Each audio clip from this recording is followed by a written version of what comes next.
Et c'est le retour en stream pour QI Basket. Bienvenue à toutes, bienvenue à tous sur notre chaîne Twitch. Bien évidemment, ça fait plaisir de reprendre ces lives, dans un monde, dans une timeline où Nikola Jokic, mesdames et messieurs, est le double MVP en titre. Bien évidemment, voilà, ça fait plaisir. Je me devais de commencer par cette information qui a fait grincer un petit peu des dents, c'est vrai, un petit peu partout. Néanmoins, je me devais de commencer par là, aux grands fans de Denver, et pour continuer la ligne du parti, n'est-ce pas Guillaume, qui me dira dans le chat, alors qu'on a déjà, voilà, quelqu'un qui grince des dents, Embiid MVP, je suis prêt pour ce débat, je suis tout à fait prêt pour ce débat. Un débat et une entrée en matière, alors que je remets mes câbles, parce que comme ça, je vais pas me muter sans faire exprès dans ce live.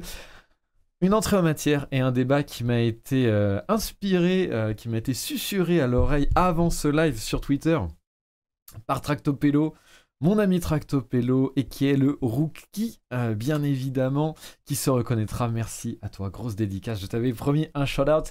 Tu le méritais clairement pour m'inspirer. Je l'avais presque oublié, pour être tout à fait honnête, et je l'avais même pas pensé à faire cette intro. Mais voilà, on a du monde, du coup, dans le chat, ça fait extrêmement plaisir. Je vais avancer un petit peu. On va sortir de ce débat qui était un petit peu débat introductif. On aura deux gros temps quand même dans ce live. L'aspect palette vidéo, encore une fois, je vous ai préparé quelques observations vidéo, et donc, comme je l'ai annoncé, comme vous l'avez vu dans la notif, dans le titre, sur Twitter, on va parler plus spécifiquement, du Heat et des Sixers, un petit peu des deux pour le coup. D'ailleurs, je vais faire la petite transition, ça va me permettre d'afficher la fabuleuse illustration d'Erwan, bien sûr signée Erwan, un de nos graphistes en chef, bien sûr, qui s'occupe de toutes les illustrations de preview des playoffs et qui sont magnifiques. Donc encore une fois, un petit shout-out à Erwan. D'ailleurs, si je fais le chat, est-ce que c'est ça la commande? J'espère. Oui, c'est ça la commande, bien sûr. Vous pouvez le retrouver du coup sur ces réseaux. Dans le chat, j'ai mis la commande qu'il faut. Donc on aura une palette vidéo sur cette série, sur le dernier match en particulier.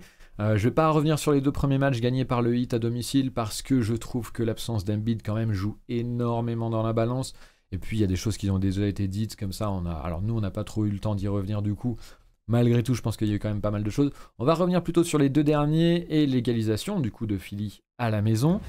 On va passer du coup, comme je le disais, à la suite avec une palette, bien évidemment, et pour parler alors que je fais ma transition, pour parler de cette série entre le Heat et les Sixers. Comme je le disais, c'est le moment de Bamzerito dans le chat, mais s'il y a des fans des Sixers qui bien évidemment se manifestent dans le chat pour pouvoir dire ce qu'ils en pensent, on va essayer de relayer tout ça, tous vos avis, toutes vos analyses bien évidemment, en plus des miennes, puisque, moi, alors je trouve que, globalement, pour être très global pour la série, deux premiers matchs que le Heat se devait de gagner. Je pense qu'on sera tous d'accord là-dessus, puisqu'en l'absence de Joel Embiid, ça faisait quand même une énorme menace en moins du côté offensif du terrain, et surtout, ça permettait au Heat d'attaquer une défense des Sixers qui était absolument nul à chier, on peut le dire. Alors, sur certains points, en tout cas, DeAndre Jordan. Voilà. J'ai envie de dire DeAndre Jordan, j'ai envie de dire DeAndre Jordan en drop, j'ai envie de dire c'est une catastrophe. Alors, ils se sont fait massacrer sur le pick and roll Bam Butler, surtout les pick and roll d'ailleurs qui étaient utilisés par le Heat, notamment dans le corner. Pick and roll depuis l'aile du coup pour libérer tout un corner et qui en plus on voyait un manque d'adaptation quand même de Philly là-dessus, puisque ce genre de pick and roll en vidant un corner, ça permet quand même notamment de mieux zoner du côté opposé, puisqu'on a d'un coup 3 défenseurs pour un corner et une aile. Et donc souvent c'est quand même facile d'apporter de l'aide dans la peinture. Ça n'a pas forcément bien été fait de la part de Philly. Bref, 2 matchs sur lesquels je pense qu'on peut ne pas trop revenir en réalité, parce que c'était assez évident que sans Embiid ça allait être compliqué pour ces Sixers. Le Heat a bien joué le coup, comme il fallait, comme il se devait. 2-0 pour le Heat qui gardait donc bien évidemment son avantage du terrain. arrivé à Philly, retour d'Embiid. Et là, on a vu 2-3 choses intéressantes. Notamment la défense sur Joel Embiid d'entrée qui a été reprise dans le Game 4 et qui... alors, c'était beaucoup le hit qui... alors, je ne sais pas si c'est vraiment un terme, Guillaume me reprendra parce que je ne suis pas... autant la tactique, j'arrive à suivre à peu près, mais je n'ai pas forcément tous les termes, officiels. Donc du coup, je me démerde avec ce que j'entends. Mais le hit qui a beaucoup front et qui a deny l'entry pass pour Joel Embiid. Donc du coup, qui n'a pas forcément reçu tous les ballons, n'a pas forcément reçu tous les ballons dans les bonnes conditions au Game 3, qui a fait un petit Game 3. En plus, c'était le retour donc, de blessure. Néanmoins, ça n'a pas suffi pour le hit pour prendre l'avantage du terrain et mener 3-0 dans la série, puisque James Harden... non, ça c'était hier. Non, qu'est-ce que je raconte, je me perds. Non, puisque de toute façon, bah, ils ont pas réussi, voilà. Et c'est c'est Philly qui a mené 2-1. Et c'est dans le match d'hier que James Harden nous fait une folie dans le 4e quart-temps. Je me perds. C'est ça vraiment, de devoir tout reprendre d'un coup et de se refaire les matchs en long, en large et en travers, parce que du coup, j'ai tout fait dans la foulée, et donc du coup, je suis un petit peu décalé dans ma tête sur quels événements ont mené à quoi, parce que j'ai un petit peu tout dans le crâne, et j'ai voilà, mais bon bref, c'est pas grave, vous m'aurez compris, vous ne m'en voudrez pas, surtout qu'on va passer à l'analyse vidéo beaucoup plus spécifique, donc je vais vous mettre ça et on va pouvoir rentrer plus dans le détail et comme ça ce sera quand même beaucoup plus qualitatif que mon résumé d'entrée qui, je l'avoue, n'était pas complètement terrible. Alors, hop là, on va passer sur VLC. Normalement, c'est bon. Mon OBS qui galère un petit peu. Voilà. On est parti. Donc, je vous ai préparé plusieurs vidéos pour montrer ce qui, moi, m'intéressait le plus. C'était, du coup, la défense du Heat face à Joel Embiid. Et les possibilités d'amélioration. Alors, la réponse de Philly, qui a plutôt été bonne, et a permis à Embiid de démarrer très fort cette rencontre et de faire plutôt un très bon match offensivement. Ensuite, on verra les possibilités qu'il y aura pour le Heat d'améliorer encore une fois cette défense sur Embiid. Et enfin, on parlera de l'autre côté du terrain, de à quel point la défense d'Embiid gêne le Heat, à quel point ça peut gêner sur leur pourcentage à 3 points. Paradoxalement, on peut se dire Embiid c'est plus la défense dans la peinture, mais vous allez voir que c'est par rapport à l'exécution du hit. En tout cas que moi je me pose des questions. Je suis pas totalement, ce sera pas de péremptoire de ma part. Et puis 2-3 petits clips comme ça, à droite à gauche que je voulais vous montrer en plus. On va commencer tout de suite. Donc, comme je disais, je vais enlever le son de VLC. Comme je disais, le Heat a décidé de front Embiid, donc de passer devant lui et de deny l'entry pass pour pas qu'il reçoive le ballon ou pour qu'il reçoive le ballon dans des conditions moins bonnes et donc l'empêcher d'aller au panier plus facilement, etc. Donc Tyrese Maxey qui a le ballon en haut et vous avez vu, il y a eu, alors je vais le remettre, un switch tout de suite dans le pick and roll Embiid avec Tyrese Maxey, le hit qui switch, donc Bam Adebayo qui se retrouve sur Tyrese Maxey et on a, c'est Max Strus il me semble, sur Embiid, donc qui va le front, comme je le disais, qui va passer devant lui pour empêcher la passe de Tyrese Maxey. Tyrese Maxey qui fait la passe à James Harden, qui est bien meilleur playmaker. Et du coup, là, la fenêtre de passe est bien plus grande encore. Vous le voyez, ça oblige Max Strus à repasser devant, mais de ce côté-ci cette fois-ci. Et tout de suite, en fait, c'est déjà une fenêtre trop grande pour James Harden, qui va parfaitement lancer cette passe pour Joel Embiid. Globalement, voilà comment les Sixers ont répondu dans ce dernier match à ce deny. Je trouve jamais le mot parce que c'est dénier, mais ça sonne pas très bien en français. Le hit qui voulait dénier l'entry pass, la passe au poste pour Embiid, il l'avait bien fait dans le game 3. Et donc du coup, la tactique pour ces Sixers, ça a été alors mon VLC, comment il va me faire? Voilà, ça va être comme ça. Ça a été donc du coup de tout de suite trouver James Harden pour ce genre de passe parce que c'est beaucoup plus, c'est lui le meilleur playmaker dans l'équipe pour réaliser ce genre de passe. Et surtout, ça a été de potentiellement en fait, vous l'avez vu, faire tourner le ballon à un autre endroit pour augmenter la fenêtre de passe. On va le voir plusieurs fois. empêcher l'entry pass tout simplement. Merci Guillaume, tout à fait. C'est beaucoup plus français et beaucoup plus sympa. Vous allez le voir encore une fois, voilà, on passe d'une passe difficile potentiellement au poste ici, et en changeant d'angle avec un meilleur playmaker, on ouvre énormément la fenêtre de passe pour Embiid. Embiid qui se place également bien, je vais passer à un autre clip, Embiid qui se place également très bien sur sa demande de poste, puisqu'il se place très haut sur ses demandes de poste. Et ça ouvre du coup beaucoup plus d'espace derrière lui. Alors c'est pas forcément le cas sur ce clip là, mais on retrouve encore une fois cet aspect où on change de côté pour pouvoir trouver Embiid plus facilement, augmenter cette fenêtre de passe. Encore une fois, donc là Embiid qui slip l'écran, ça veut dire qu'il ne le pose pas vraiment, il part tout de suite pour justement garder ce switch là, imposer le switch. Donc Butler du coup va se retrouver sur Embiid. Embiid a l'avantage de taille. Et tout de suite, vous avez Harden qui repasse sur le côté. Et on a une entry pass qui est beaucoup plus simple. C'est Tobias Harris, cette fois-ci, qui est chargé de ça. Et donc, Embiid qui a vraiment bougé dans sa demande de jeu au poste pour aller chercher des entry pass plus faciles, être un petit peu moins stationnaire et donc plus difficile à défendre. Là, ma capture, elle a bugué, donc on va passer à la suite. Hop, les. Et je vous le disais, j'espère que c'est celui-ci. Encore une fois, le switch. Jimmy Butler qui, encore une fois, fronte devant Embiid. Et moi, ce que j'aime beaucoup aussi, c'est le fait qu'Embiid reste très haut dans la peinture. Et donc, ça ouvre beaucoup d'espace pour le lob potentiel et une entrée passe encore une fois plus facile. Toute l'idée, ça a été pour les Sixers de réussir à faciliter quand même ça. Vous voyez là, la passe lobée d'Harden, elle se retrouve quand même, il y a beaucoup d'espace lobé pour pouvoir, pour laisser la chance à Embiid de retrouver la balle, tout simplement. Et donc, c'est quand même beaucoup plus simple pour lui de s'imposer. Là, c'est des petits changements comme ça qui peuvent ne pas se voir, mais qui font une grande différence. Et donc c'est pour ça que je voulais notifier ça, parce que pour moi c'est quand même assez intéressant à voir. On va retrouver James Harden, bien évidemment, le pick and roll et le switch. PJ Tucker qui se retrouve sur Harden. Bam Adebayo qui se retrouve devant... Oladipo, pardon.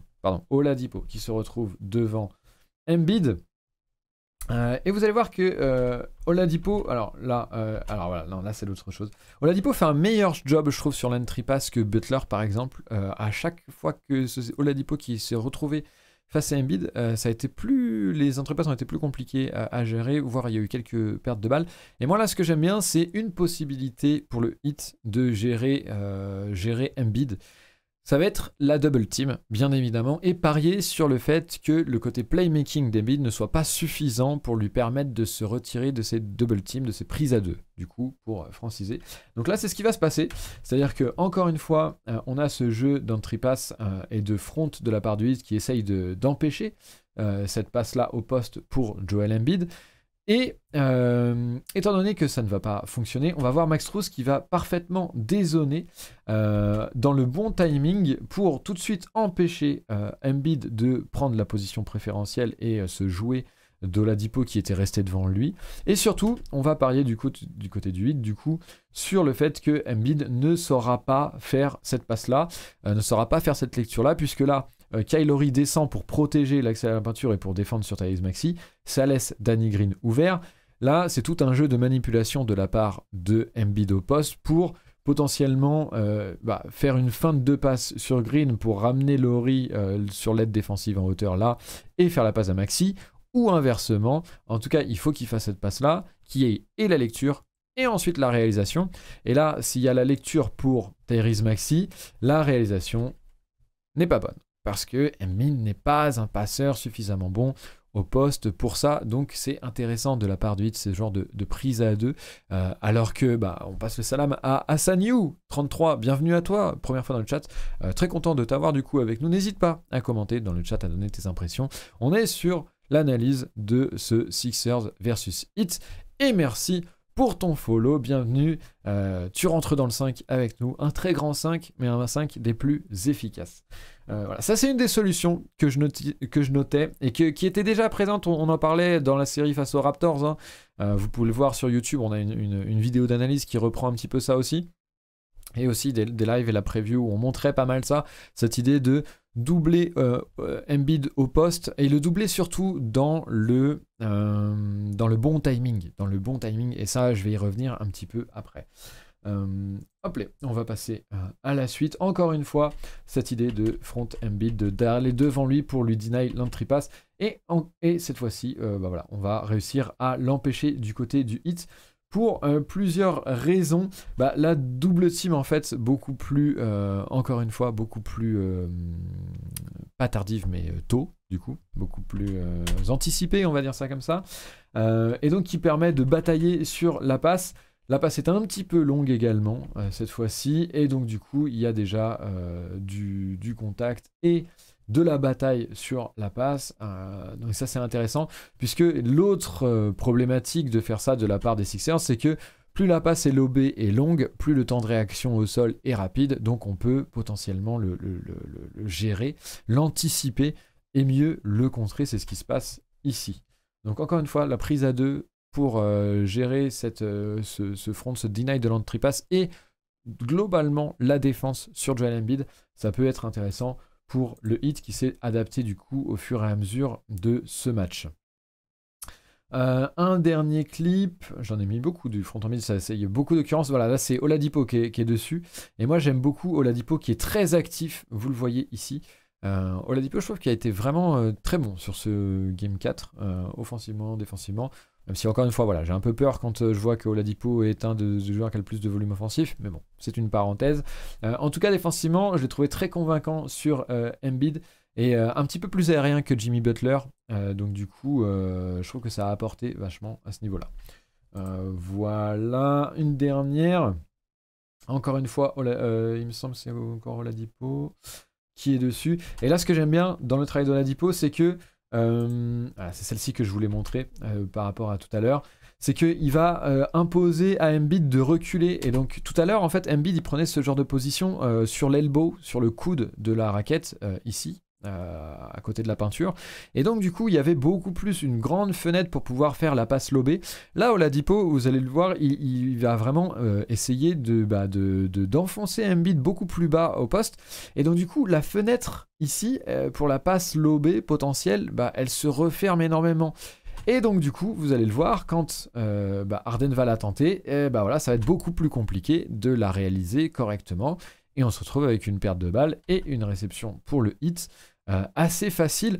Donc c'est les deux choses, je pense, pour moi, à faire pour le hit. Et la prise à deux, beaucoup plus tôt, une fois que l'entry pass est lancé en lob, ça permet d'avoir un petit peu plus de temps pour venir prendre à deux Joel Embiid et pour le gêner sur son playmaking, en pariant qu'il ne fera ni la lecture ni la bonne passe. Et ensuite, sinon, c'est réussir. Alors, il faut réussir, hein, parce que Embiid, physiquement, il faut y aller. Mais Oladipo le fait très bien ici. Réussir à l'enfoncer comme ça plus loin pour vraiment fermer cette fenêtre-là. Et là, on le voit, même un passeur comme James Harden, ce sont des passes compliquées. Donc voilà, ça c'était pour le front. Il me semble que la suite... on passe à autre chose ensuite.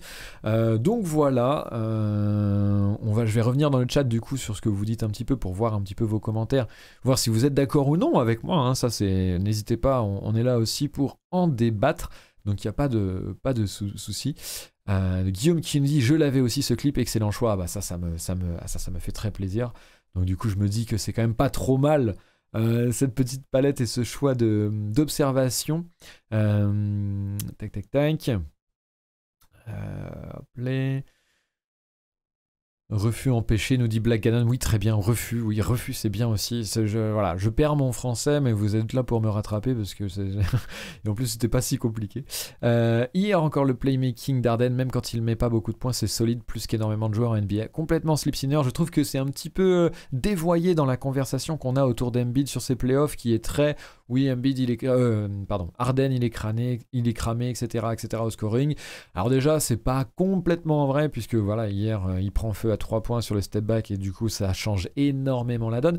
Mais surtout, je trouve qu'effectivement, en termes de playmaking, ça reste très bon, et un très bon meneur de jeu potentiel. Donc, je suis assez d'accord avec toi, Slip Sinner, tu fais très bien de le souligner. C'est quand même un temps que le Embiid, voilà, je trouve que quand je disais la dernière possession là, sur le fait d'Oladipo de réussir à l'enfoncer au poste pour refermer la fenêtre de passe, faut pouvoir le faire. Faut pouvoir le faire, c'est pas donné à tout le monde. Donc effectivement, voilà, Embiid aura l'avantage quand même largement les 3 quarts du temps dans ces positions-là. C'est Harden qui fait une passe trop rapide ou c'est la défense qui est trop bonne? C'est souvent un peu des deux, j'ai envie de dire. mais du coup, bon, c'était pendant les clips, donc du coup, je ne sais pas sur quel clip tu veux parler, donc je vais passer à défaut de dire pour ne pas dire une connerie plutôt. Tac tac tac. PJ Tucker, je trouve qu'il apporte rien. Oula, je trouve que c'est très sévère de ta part, Hassan. Alors après, on va y revenir sur PJ Tucker. Il y a un petit clip là-dessus par rapport à 3 points. Donc bon, voilà. Je vous trouve très sévère, Guillaume et N5 sur Oladipo. Deuxième meilleur joueur offensif du Heat, peut-être troisième avec Hero. Moi, c'est un petit peu mon problème justement parce que je trouve que Oladipo, il est pas forcément complètement en rythme offensivement, je trouve. Et je trouve que justement, si c'est ton troisième meilleur joueur offensif, ça veut dire que t'as pas énormément de marge. En fait, c'est plus... Oladipo en lui-même, je trouve que bon, moi, je lui demande pas excessivement grand-chose... par rapport, parce que c'est un retour depuis de longue date, etc. Donc je ne serais pas dans la catégorie de ceux qui attendent énormément de lui. En revanche, je trouve que ça dit beaucoup de choses sur l'équipe offensivement. Je trouve que ça dit beaucoup de choses sur l'état de Laurie offensivement, que je trouve en deçà, et encore plus avec sa blessure. Je trouve que encore une fois, il n'y a que 2 initiateurs offensifs individuels là-dedans. C'est Butler qui fait de très bons playoffs, donc il n'y a pas à dire. Comme je disais tout à l'heure, moi c'est un peu un de mes pics pour les meilleurs joueurs de ces playoffs pour l'instant. Et puis Tyler Hero qui est bon dans son rôle, d'initiateur offensif individuel en sortie de banc, très bien. Mais du coup, je trouve que c'est dommageable pour le Heat de ne pas avoir plus d'armes. Et je trouve que si c'est Oladipo, c'est inquiétant dans le sens où je pense qu'il peut faire de bons matchs comme il peut totalement passer à côté parce que justement ça fait trop longtemps qu'il n'est pas rentré dans un vrai rythme de compétition parce que ça fait trop longtemps qu'il est absent tout simplement. Donc, mais après moi j'ai rien contre Oladipo en vérité et je trouve que voilà, encore une fois le dernier match très bon, surtout qu'il a provoqué beaucoup de fautes à l'intérieur, c'était un des rares qui réussissait à aller à l'intérieur face à Embiid et ça m'offre la parfaite transition puisque on va en parler de la défense d'Embiid et de ce que ça a provoqué chez le Heat. Et donc je vais laisser tourner ce clip-là, quitte à ensuite faire pause. Vous allez voir Embiid qui est une force de dissuasion dans la peinture, vraiment très forte. Ça empêche le Heat de driver correctement. C'est là où en fait finalement c'est le plus efficace peut-être, c'est que c'est même pas dans le contre, c'est dans la dissuasion. C'est-à-dire que ça empêche même les joueurs de Heat d'essayer d'y aller. Et là, c'est problématique parce que je trouve qu'en fait, ça grippe toute l'exécution offensive du Heat, qui, je trouve, est essentielle pour cette équipe, puisque en fait, je trouve que c'est vraiment le Heat, une équipe d'exécution, c'est-à-dire que c'est une équipe qui, encore une fois, n'a pas beaucoup d'initiateurs offensifs individuels, si ce n'est, je le redis, Jimmy Butler et Tyler Hero. C'est court. Et donc, du coup, sur ces cours, d'autant plus que tous les deux ne sont pas des playmakers élites. Alors, il y en a un qui n'est pas du tout playmaker, c'est Tyler Hero. Enfin, très peu playmaker, c'est pas du tout une qualité de sa part, on peut pas vraiment lui demander ni rien. Jimmy Butler c'est meilleur, il sait faire les décalages, mais maintenant c'est pas un playmaker élite pour autant, même si voilà, il se démerde là-dedans, il est plutôt bon, c'est pas élite encore une fois. Donc du coup je trouve que il faut que l'exécution du côté du Heat soit parfaite, il faut que les systèmes soient bien récités. Spoelstra est un très bon coach du coup ça fonctionne plutôt bien. Le problème c'est que quand ça commence à se gripper, quand il commence à avoir des cailloux dans l'engrenage, tout de suite ça devient beaucoup plus compliqué pour cette équipe du Heat. Et un de ces cailloux-là, c'est Joel Embiid, cette série-là. Et notamment cette possession, où vous le voyez, ça tourne en boucle et je vais faire des petites pauses pour revenir sur certains points. Encore une fois, le Heat n'essaye même pas de driver. Et c'est problématique parce que le drive pourrait créer des décalages et ce seront de par ces décalages qu'il pourrait y avoir des passes. Ça pourrait ressortir à 3 points, ça pourrait shooter de manière plus ouverte à 3 points. Et en fait, là, c'est typique, une des exécutions du Heat qui est mauvaise. Et il y en a beaucoup, en fait, dans le match. Offensivement, c'est très mauvais parce que ça crée aucun décalage, ça reste en périmètre, sans créer de l'espace. Et ça se retrouve, alors là, c'est une faute un peu bête de PJ Tucker, mais souvent, ça se retrouve sur des shoots statiques ou un exploit de Jimmy Butler, ce genre de possession. C'est pas forcément ce dont vous voulez parier sur au Heat parce que ça fait peser beaucoup de poids sur les épaules de Jimmy et seul ça risque de perdre l'équipe au final. On va le voir, il y a PJ Tucker qui refuse des 3 points Et ça, c'est problématique s'il n'y a pas de décalage créé. Donc ça commence par un petit end-off comme ça. Max Strus qui va prendre le pick de PJ Tucker en tête de raquette. Là, il y a un premier décalage potentiel.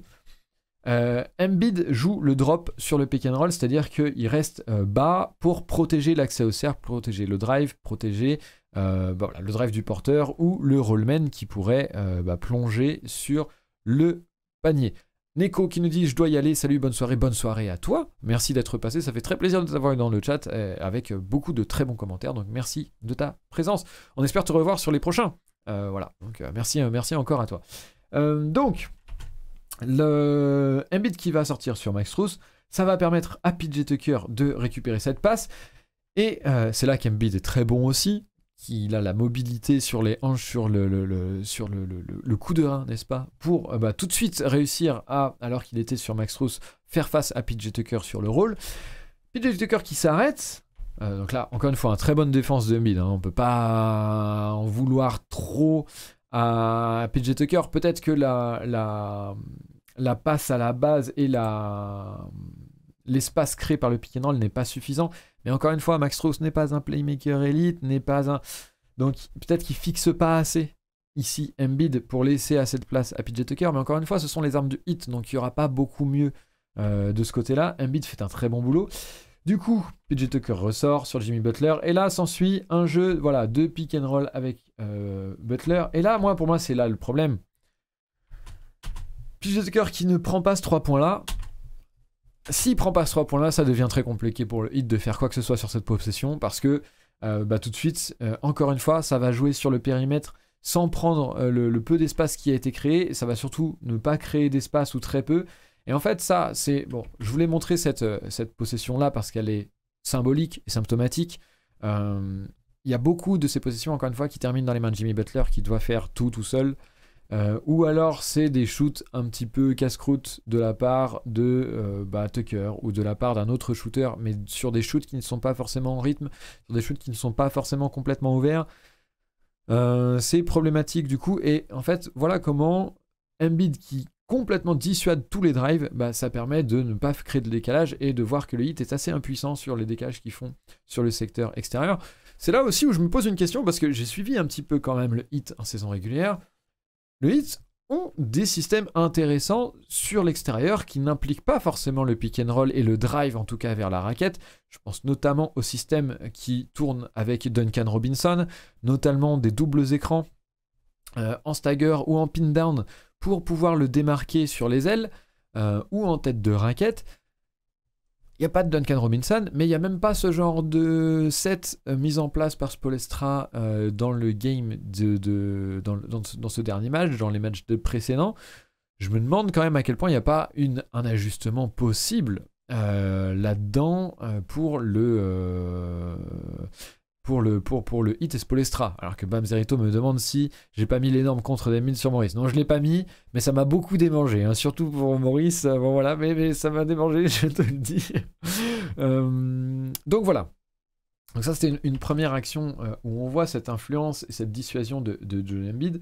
Il y en a une autre. Alors je regarde si c'est le bon clip ou non. Oui voilà. Donc ça c'est le clip qu'on a vu. Je vais le laisser une dernière fois pour ceux qui ne l'auraient pas vu. Et on va passer au clip suivant. On est bien dans les temps. Voilà, bon, la faute de PJ Tucker ensuite. Clip suivant, pareil pour parler encore une fois de la dissuasion de Joel Embiid. Embiid qu'on retrouve ici sur l'elbow en tête de raquette. Bam Adebayo. Ça aussi, c'est des systèmes qui pourraient être intéressants pour le hit et profiter de la défense en drop de la part d'Embiid qui va de toute façon à chaque fois protéger la raquette.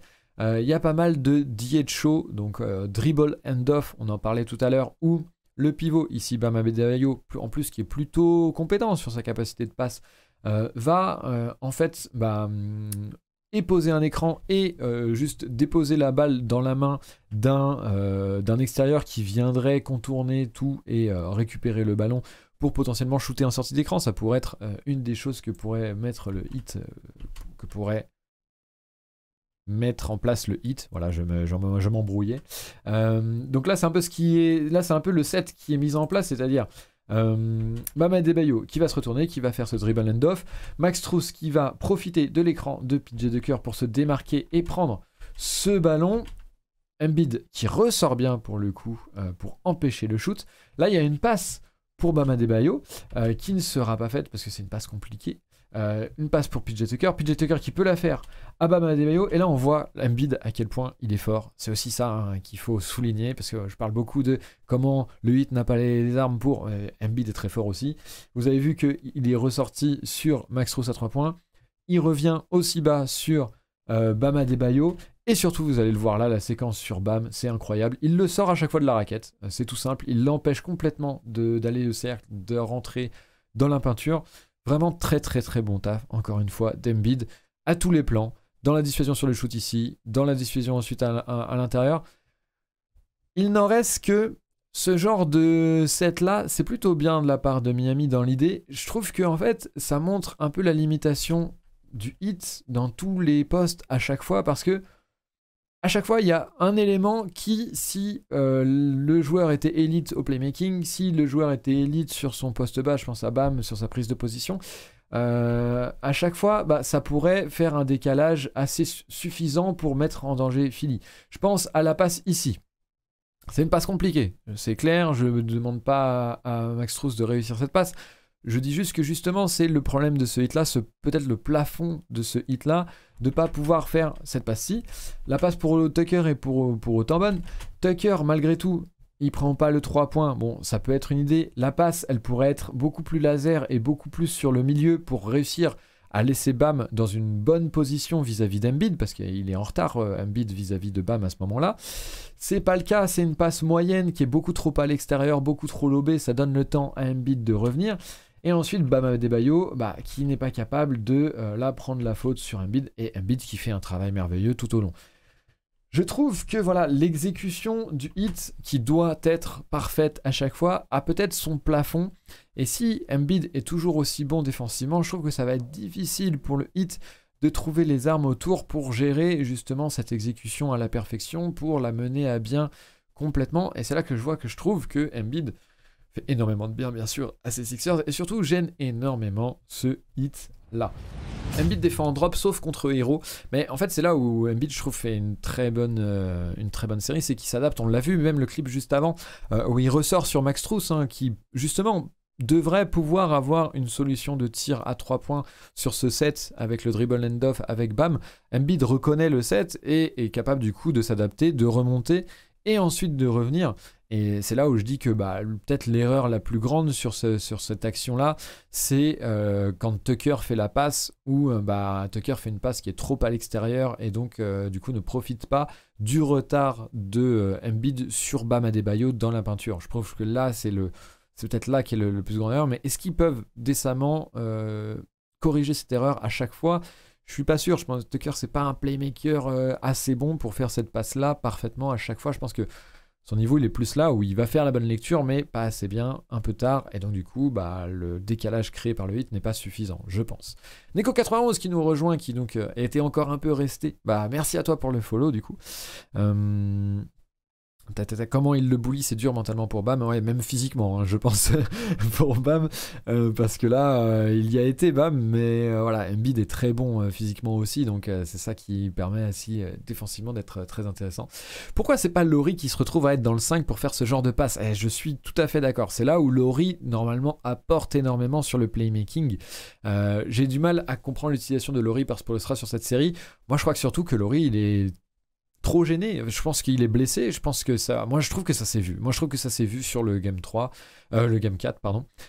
Du coup, je trouve que ça s'est vu sur ses shoots, je trouve que ça s'est vu défensivement, où il était un peu court parfois sur des positions, etc. Je trouve que ça s'est vu globalement, et je pense que Lauri subit beaucoup sa blessure. Et je trouve que du coup ça met un plafond. Slipsinner, je te rejoins beaucoup sur l'aspect playmaking, parce que c'est lui qui peut justement faire ce genre de passe et gérer ce genre d'action mieux, en tout cas pour le hit, et donc du coup faire cette petite différence là. Ouais, je suis assez d'accord avec ça, mais voilà, le hit subit un peu cet événement là. Je trouve, ouais, il a joué 30 minutes, je suis d'accord, mais alors je suis d'accord, moi je trouve que il aurait peut-être pas dû jouer. Je pense que le retour a été rushé. Je trouve que le retour de Lauri a été un peu rushé de la part de Spo sur ce game là, et je pense que du coup ça peut être très mauvais pour lui, parce que d'un match où il aurait pu se reposer et potentiellement revenir un peu mieux, là, tu perds sur tous les tableaux parce que du coup, il est revenu trop tôt, ça n'a pas été suffisant et en plus, du coup, tu perds. Là, il est out il est out ce soir, Laurie. Mais du coup, tu es obligé de le reposer et donc du coup, peut-être qu'il sera quand même pas bon pour le match suivant. C'est peut-être une grosse faute de la part du Heat de l'avoir fait revenir trop tôt. J'espère pour eux que ça ne les empêchera pas d'avancer peut-être au prochain tour. Mais ça va pouvoir jouer potentiellement. Clairement, ça va pouvoir jouer potentiellement. C'est effectivement un des gros problèmes de cette série. Voilà, il y avait une autre... Oui, alors ensuite j'ai laissé tourner. Parce que voilà, c'était aussi ça que je voulais montrer. Alors je vérifie, j'attends la fin du clip. Tac tac tac. Oui, c'est bon, c'est pour ça que je voulais montrer ça. J'ai laissé tourner parce que très bonne lecture de jeu de la part d'Arden. Tout à l'heure, c'est Slipsinner qui nous disait qu'il y avait quand même ce jeu, ce playmaking d'Arden qui n'était pas à sous-estimer et qui était très bon sur la série. C'est un autre exemple de ça. On retrouve encore une fois le pick and roll entre les deux et le switch avec Butler qui va se retrouver sur Embiid, PJ Tucker qui va Bam Adebayo qui va se retrouver sur James Harden, le front pour dénier l'entrée passe, on a vu tout ça déjà, et ensuite deux choses que je voulais montrer. L'importance d'avoir un playmaker élite dans l'improvisation, ce que n'a pas le Heat, c'est pour ça que je voulais faire ce parallèle là avec James Harden qui lui est justement un playmaker élite, et c'est tout l'intérêt, c'est que dans des sets qui sont prévus, qui ne fonctionneraient pas, il est capable d'improviser. Et il y a surtout une des grosses forces, je trouve, de Philly sur ses playoffs, malgré le fait que Harden ne soit pas forcément au top de sa forme au scoring, ait moins d'explosivité, etc., etc., etc. Je trouve que ce qui marche pour ces Sixers tout au long de ces playoffs, je pense que, d'ailleurs, je pourrais peut-être en faire une vidéo d'analyse, à garder, ça va être ça, c'est-à-dire que malgré son côté pas forcément aussi rapide qu'avant sur le premier pas, etc., c'est la gravité en fait d'Arden qui va driver. Regardez la gravité, s'il vous plaît, mesdames et messieurs. Il y a 3 joueurs face à lui. Alors il y a Butler qui était en train de front Embiid et qui du coup n'a plus qu'à se tourner pour faire face à Harden. Voilà, mais surtout les 3 joueurs là, certes, mais aussi Oladipo qui, malgré les 3 joueurs de défense sur Harden pour empêcher le drive, et se sent quand même obligé de venir aider dans la peinture. Et ça, c'est pas forcément que Harden, c'est aussi pour Butler, pour Embiid, pardon. Parce que si Butler, justement, est devant Embiid, ça offre une petite passe lobée ici pour Embiid qui pourrait se retrouver tout seul. Donc, en fait, c'est la force de gravitation, non pas d'un joueur en la personne d'Harden, mais de 2 joueurs en la personne d'Harden et Embiid. Et en fait, ça, c'est pour ça que le pick and roll des deux est très efficace, alors même qu'ils ne jouent pas forcément le pick and roll. Enfin, le duo des deux est très efficace, alors même que certaines fois, ils ne jouent même pas le pick and roll. C'est que leur aimantation aux deux, couplée, en fait, multipliée, est terrible parce que du coup, il y a des aides constantes dans la peinture, et du coup, ça laisse des shooters ouverts. C'est pour ça que Tyrese Maxey fait une série incroyable, c'est pour ça que Tobias Harris fait une série incroyable, c'est pour ça que Danny Green s'est réveillé cette série et commence à faire une série incroyable. Parce qu'au début des playoffs, il n'était pas très bon, mais il avait des shoots ouverts, c'était juste un problème d'adresse. Et ensuite, la capacité de playmaking élite, elle est là, parce que dans l'improvisation, et malgré une défense à un mur devant lui, il trouve la passe, pas celle dans le corner, celle à l'intérieur qui laisse tout le monde pantois. Alors la passe elle est magnifique, hein. Vraiment, je suis désolé, vraiment voilà, magnifique, il n'y a rien à redire. Donc voilà, donc ça c'est, je trouve, le truc chez ces Sixers à voir vraiment sur ces playoffs, c'est la gravité, non pas d'un, mais de 2 joueurs couplés qui amènent du coup toutes les positions ouvertes pour tous les autres role-players et la capacité de playmaking d'Harden là-dedans. Et c'est pour ça que je trouve que, oui, d'accord, Harden, c'est pas bon le scoring, machin. Hier, il a mis un carton, hein, donc parfois ça peut se réveiller, mais surtout, le playmaking fait que, en fait, le playmaking et la gravité des deux fait que quel enfer, et les role-players peuvent s'amuser. Et je pense que c'est pas pour rien que Tobias Harris revit aux côtés de ces deux-là. Voilà, c'était une petite parenthèse que je voulais par rapport à la série. Et ensuite, qu'est-ce que j'ai comme clip du coup? Ah voilà, bah ça va être un truc plus général. Là, on va petit à petit, pour finir, se diriger vers les clips qui sont un petit peu plus lambda, il y a moins d'analyse, mais ça fait partie aussi de la série. Bah, le problème de confiance au shoot, vous allez le voir, je trouve c'est vraiment l'action qui le montre le mieux, puisque donc on a le hit qui part en transition avec Tyler Hero. La défense de Sixers qui n'est pas encore bien placée, hein, vous le voyez, il n'y a que 2 défenseurs du hit là pour 3 défenseurs Sixers, il y a un surnombre à l'opposé. Taylor Hero qui fait la bonne passe, plutôt bonne en rythme. Max Strus qui veut pas prendre le tir, il est un peu loin, il arrive un poil en retard, donc du coup il est un petit peu loin, il prend pas le tir. Il fait la passe à PJ Tucker, Harden qui est dans le néant entre les deux.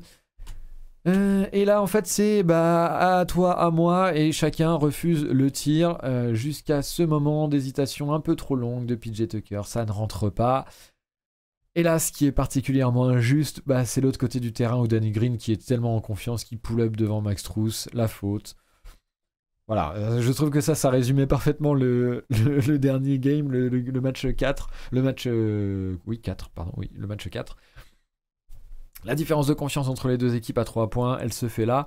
Il y a le hit là entre Max Strus et PJ Tucker. Il n'y a pas à refuser autant de shoots que ça. D'ailleurs, je pense que Max Strus peut peut-être prendre le premier, puisque Harden est nulle part à côté de lui. Et ensuite, Tucker doit le prendre et il refuse directement par principe. Ça, c'est dommage. Ça, c'est des choses qui montrent le manque de confiance. Et puis en face, c'est tout à fait l'inverse parce qu'on a un pull-up en transition. Alors, voilà. Avec la faute.